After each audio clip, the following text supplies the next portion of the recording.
Greetings, my name is Blazely Dragon, and welcome to Walking the Druid Path.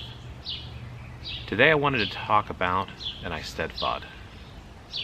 So an Eisteddfod is essentially a part of a Druid meeting that is dedicated to the arts. Now a Druid meeting is typically called a Gorsedd, and during each Gorsedd, which is sort of like a public gathering of Druids, they will dedicate a certain portion of that meeting to the arts.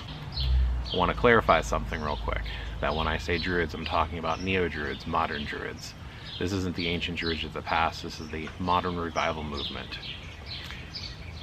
When it comes to an Eisteddfod, the idea is to share stories, songs, poetry, artwork.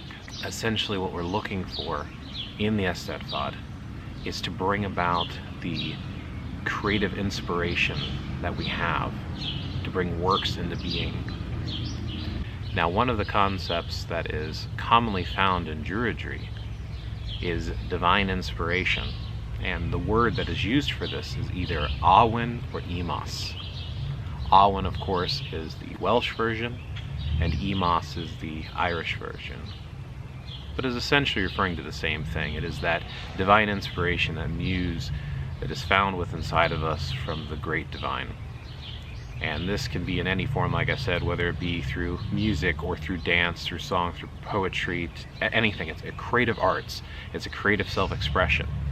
Now, why was it that the arts were so important to the Druids?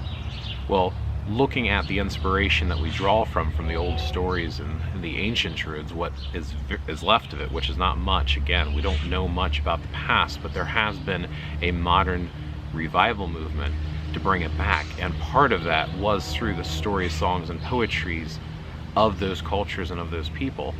That helped revive and keep some of it alive today. Not to mention, to this day, stories are important for us as a whole. We tell stories to our children. We watch movies all the time. We play video games. Stories are meaningful and teach us lessons. Back in the day, that was one of the only forms of entertainment, was a bard, somebody who memorized all of these stories and poetry and performed them. And usually these were learned individuals that were wise, that had lessons to share and advice to give. But even today, stories and art and creativity, the expressing of the self, it means something, not only to the individual expressing, but to those experiencing it. To witness a true artist in their element and sharing with others is quite an amazing thing, in my opinion. Not to mention taking the time to master, at least develop something, even if it's not to the point of mastery yet. It's a never-ending journey and a never-ending process to improve. As always, thank you for watching. Remember to thumb up, like, and subscribe. Feel free to leave your comments below, and don't forget to hit that bell notification icon so you know the next time I'm uploading a video.